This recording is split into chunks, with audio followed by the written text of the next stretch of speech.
ebya Alien Skin n'omukyala we gwe yakuba bitabuse. Alien Skin alese ebyamagamba bannuupu be bamusetinga baagala mwononera linnya. Akatambi kengenda okubeera nga nkuzanyira naye nga nkusaba subscribinga nawe atana likinga video genda maaso obere nga ate ogirayikinga. Kale kankugireko story entuufu kati buli muja atamanya abamu bagimanyiiko. Ulirizawo nnyo wano. Mpuliriza. Bw'okimanyi mama wange sinze namujja mu kyalo. Ndi. Okubeera naye wano. No, okubeera naye wano. Mama wange simujjangako mu kyalo, simuyitangako tijja tubeere wano. Era mama wange singa abadde akyali mu kyalo eri. Osanga singa alina fiiti nga ne waali twazimbawo dda kuba n'amataka g'eri ebbeeyi kati tugisobola. Kati bw'okimanyi mama wange okujja mu site babbayo mubbe.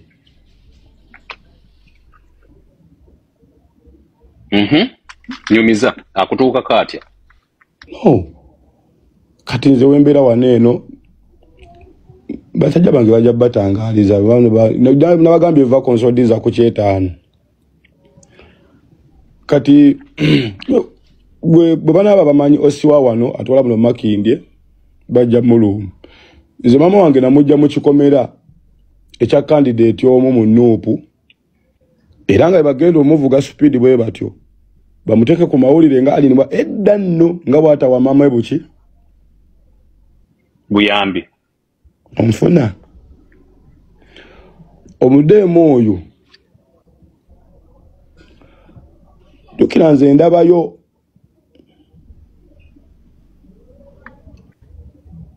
wengende ebulaayo eyo ekidemu kyanyingira nnyo kidemu kyesimbyewo eyo ekibogala kya Kiguresi. Kiguresi ekyo ane kineetimba nnyo era ndani nga bwe neepima mbalinda okudda eno esimu biki mukinzigyeko enamba esimu biki kitaddeokajukira ne kalonjirova kalidaako bunamba bwe nali nfunya biki nga ndaba omuntu speed kwanvugira ndaba speed ya nenkita ogamba sigenda kusobola emboozi nanyiza obutagikola ki ebutagimalayo kati mandi awo mama tegize simujja mu kikomera ky'oyo omuddeemu nti nze bwe nalemererwa obwenda maaso baana kiiki yali ayagala demu nga tagenda tave Bulaya tajja wano tanonayo maama wange mu kyalo tamussa mu kikomera kye samujjayo na poliisi. Ozuula otya nti maama ali mu kikomera ekyo? Namukubira essimu bana nga aliko enfuuyirizi yatuuka wennyini mukubira kiri kitya mukadde ngamba nze no ndi Kampala oza ate Kampala wa nze bandeese biki bangambye gwe wafuna ssente no. Kati gwe nabo ofuga omuntu yena afunye obudde ajja genda wane najja kusobera mama wange ajja mu kusitole ne munne nti mulya nnyama oyo bagera mu dabo kabini nakigamba ko omuntu ne mugamba mwana kimwe mama wange bamubye mu kyala mu jeseka ningina ne poliisi ne baloya awo kiro nnugu neggo manyi sitole bajja gikujumiza nze nikuwako mitwe bw'otuuka okumugjayo biki ebyaliwo byennyini waliwo okusika omuguwa baani abamulina ng'omanye ekyali awo ati kati obitandikira awo wonna obitandikira omudeemu naye wala gwali yeniyina nja kusula mu nkamba ate nakukoze eki onfuna kati just buli story yonna kati tewalejja buli story bane mabega waayo katolera kumanya ani ali mabega wa story zonna ezitambula kati omudeemu oyo weyavaawo kati omudeemu tawukane tuyawukana ne gaazi olwo era bejjukirawo ate moloke ebadde aliyeni ate bagiwadde mu gaazi obejjukira ate omudeemu oyo omu yazze tanaleka ogulaagula bonna be nali abaali bandinaanye gwe babuuze bonna abaaliko wano ani gwe nali nnyombyeko naye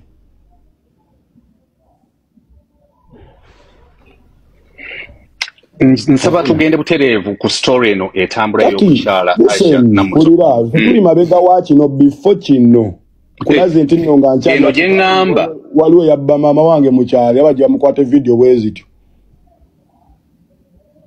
nyumya emboozi nga n'amanya nga kuwadde mitwe ebiri kugoba otandikira oyogedde ku meya mulya nnyama n'omukuba wano kufango nyera nabagambako nono wano batundawo nti bwekimanyi nti wano wendi landodi wange yazze n'omuniga omu nga baguzeewo muniga ki gwewuliriza nnyo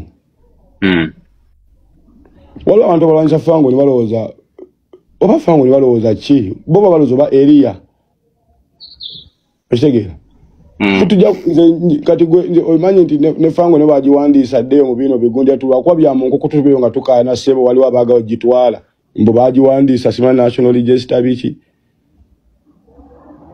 ne aliyeni sikini essebo kati gweva kwekyo gwokimanyi mu kyalo kyaffe waliwo abaagula ettaka lyaffe ery'okukijja tonvuga speed ulirya nnyo bino emboozi siginyumya nako sinala byenyumya nako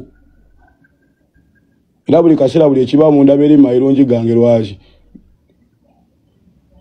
ali eri tusobola okugula waali tusobola okugula mu kyalo kyabwe kyoba n'ekiziga kyange nga waliwo abakibanjako nti waliwo n'abamanyaali batandike n'ogoba ku mpapulo baki n'ekiziga kye kino ekimu tukisike nze mpita mu kusomoozebwa kati ndogamba chechi muwaga omukulu tyaka tikitoko tugule ba tikitoka chaka chechi muwaga bageto yuti atusasule ku bageto yuti aba bamujjonkere wa chechi muwaga chake ebimotoka tubikone kone omukulu wali pako omukulu yasima tukonkwefira kwenyini emisana olabanze nze nkubi bwa mayinja ate ne bagunsalira kati gwe ensoja agazaaki kira bulungi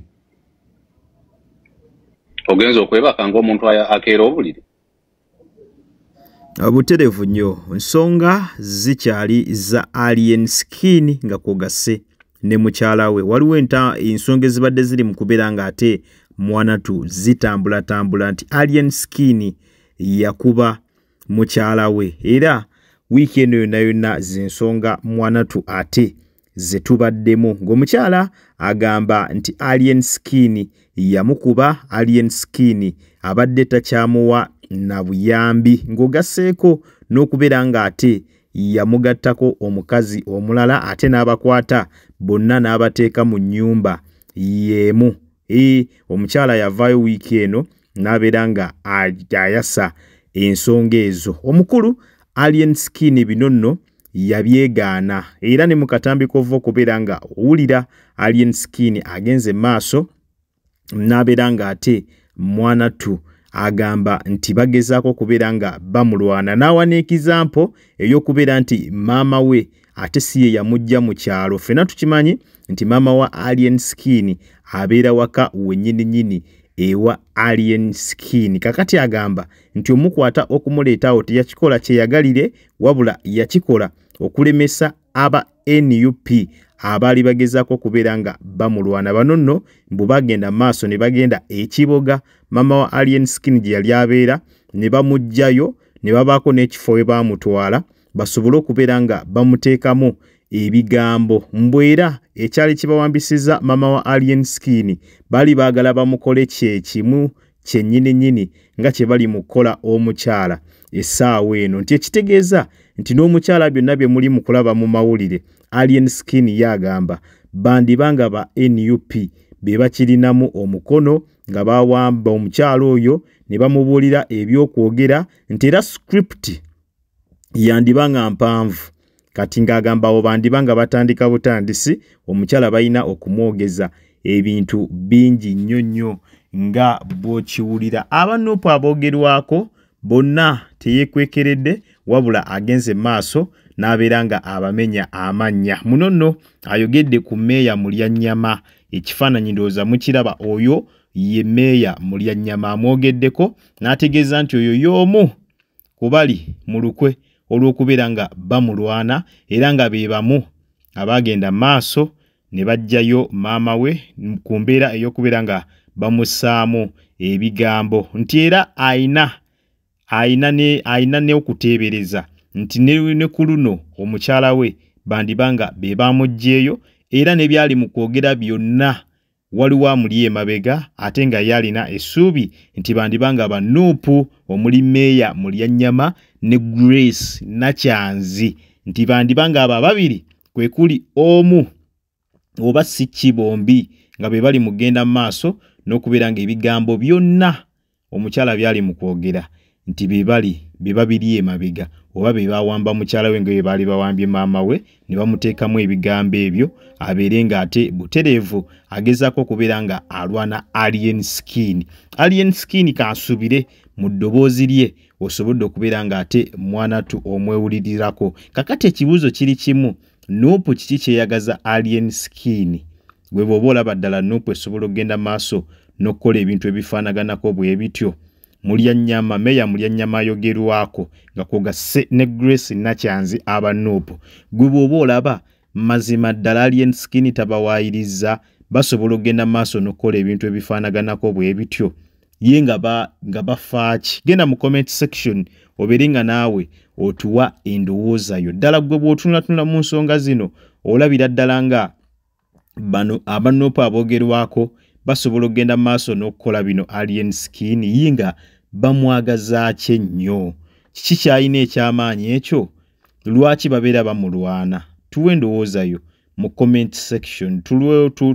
Tuleme kwanguwa kubeera nga tujajinga abantu bano aba Nuupu baali mu kubeera nga ayogerako kubanga tewali kigendererwa kiyinza baleetera kukola bintu bifaanaganako bwe bityo. Alien Skin mu njogera ye agamba nti waliwo Grace Nakyanzi bye yali ayagala Alien Skin akole, kwegamba yajja mu mbeera ng'alina kyanoonya ku Alien Skin ne Alien Skin n'atakimuwa, kwegamba n'atamuwa nnyo budde n'amubuuka mangu. Katimbu ekyo kyanyiiza nnyo omukyalo ono Grace Nakyanzi, era okuva ku olwo nga pulaani ye eganya okuyitamu, Grace Nakyanzi yagenda maaso n'abeera ng'atandika okuluka enkwe ez'okubeera nga ate ng'alwana Alien Skin, era nga yatandikira ku maama we.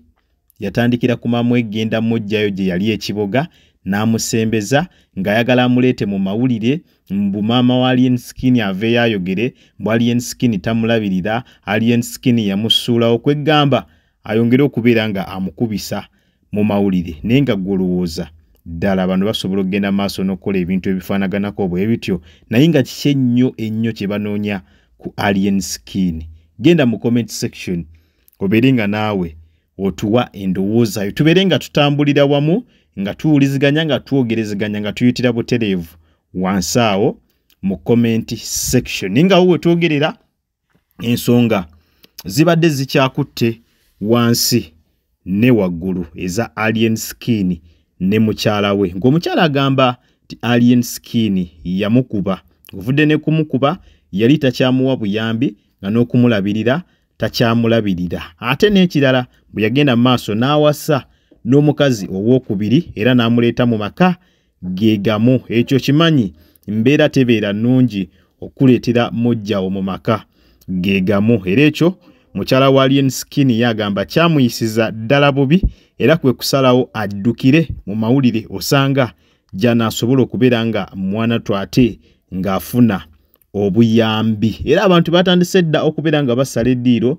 abalala nga bamu bagamba omukyalo ono yandiba ng'alina ebibye bye yeenoonyeza, sinakindi nga bbuba mwanatu lyeri muluma. Abamu bwe batyo bye bagamba, si bigambo byaffe. Abamu bagamba omukyala lyandibanga ebbuba lyeri muluma era lyeriri mu kumwogeza byonna byali mu kubeera nga ayogera. Omanyi okuleetera mujjawo mu nnyumba y'emu si kintu kyangu wadde yadde n'omulundi n'ogumu, era abamu bagamba nti ebbuba lyandiba ng'ate lyeriruma mukyala wa Alien Skin ng'era lye lyatuusizza n'okubeera nga limuggisaayo mu kamera ayogere byonna byali mu kwogera n'okubeera nga agasseko n'ebyo mbubbo bye bayita eby'okutema omugambo ebitali bituufu. Abalala nga bagamba ddala okusinziira ku Alien Skin engeri gye tumumanyiimu yandiba nga ddala kituufu yakuba omukazi, era yandiba nga ddala kituufu omukazi abadde amuyisiza ddala mu mbeera etali nnungi, kwegamba bo nga bakkiriza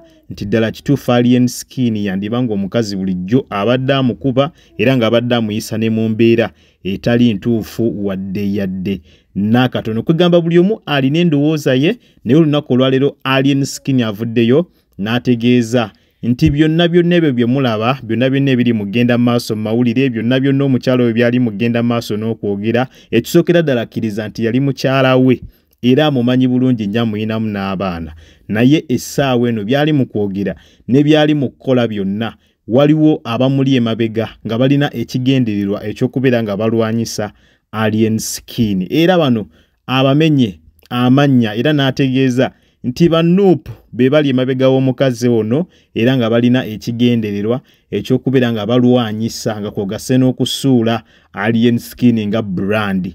Bagala gezaako kubeera nga bagikuba kigo nga bayitira mu mukyalo ono n'omugga nga bamubuulira n'ebigambo byateekeddwa okubeera nga akola ki, byateekeddwa okubeera nga ayogera. Embeera yo bwetyo bweri sayidi zeeyo tujja beera nga updates zonna tuzikutuusaako mu bulambalamba, naye nga nkusaba ogende mu comment section obire nga otubuulira ddala nga banoopu kiki kye bayinza okubeera nga baagaza Alien Skin, okitunulamu olaba nga weekiri abanuupu okubeera nga balwana Alien Skin. Tuwe endowooza yo wansi awo mu comment section. Ku mukutu Jika Media kwobadde nkusaba subscribing atanaba, nawe atanaba kulikinga video genda maaso bw'otyo obeere nga ate ogi likinga. Yitira mu comment section ompe endowooza yo, nawe alina kyagala okubeera nga otuwabulamu osobola okubeera nga okiisa butereevu wansi awo mu comment section. Kale ku mukutu Jika Media kwobadde